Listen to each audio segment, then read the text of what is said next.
is that? It's like a zoo, but the animals got out. It's a research vessel, deep space model. They must have been collecting specimens.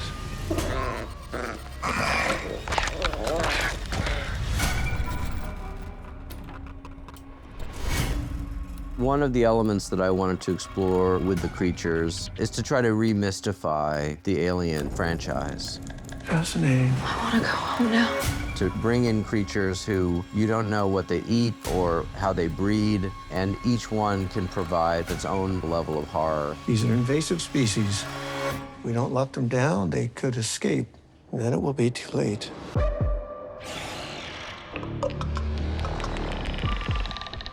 The xenomorph in our series remains the most formidable and the most terrifying of the creatures. But also, our story is filled with creatures that we don't understand.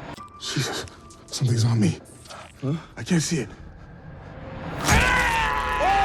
Those little ticks, these things are nasty.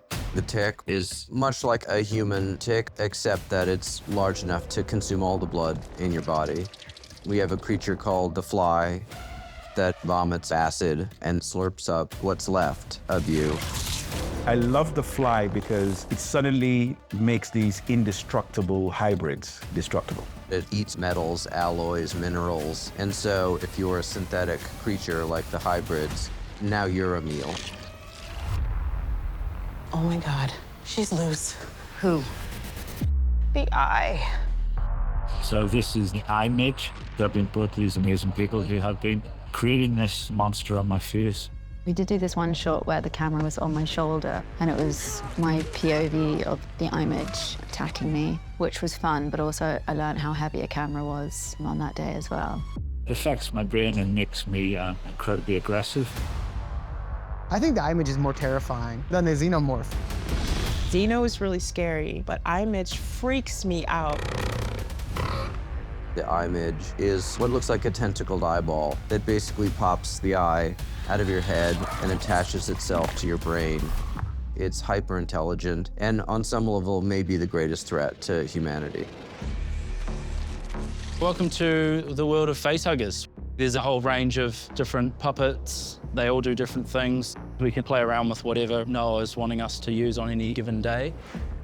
This is a more hero puppet facehugger. There's a whole bunch of cables that are driving all the different limbs and the iconic proboscis here, which is equally gross and cool at the same time. This is a very similar puppet, but it doesn't have the proboscis in it. We've set this up with a tail, you know, if we wanted to do a shot, let's say we want to actually see a facehugger attack somebody and wrap the tail around the neck, we would preset this around the actor's neck, have this on the face, and then shoot it in reverse. So they would pull off in one go, and then obviously when you put it forwards, it looks like it's actually attacked. This is what we call a comfort hugger.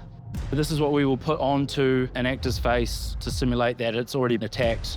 So you can see the open cavity in here for them to be able to breathe. You can see Joe here on a little air pump simulating the breathing. Hopefully by the time we go to shoot it, you know, they're happy for us to come on over and slap this on their face.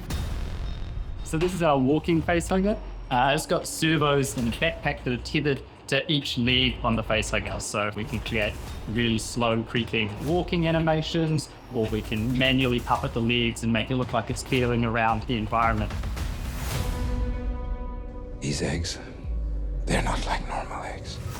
They start to hatch, and monsters come out.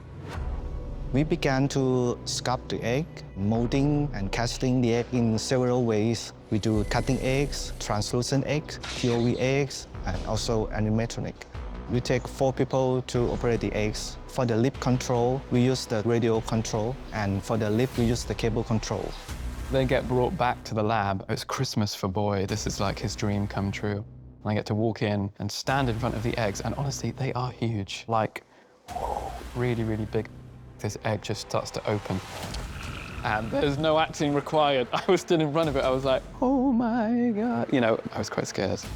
Everything's practical. Everything's really moving, really in front of you. When you have these actual scenes where there's little creatures or monsters, those scenes make you giddy. And it can be scary. You're filming down dark hallways and there's a monster behind you. There's really a monster behind you.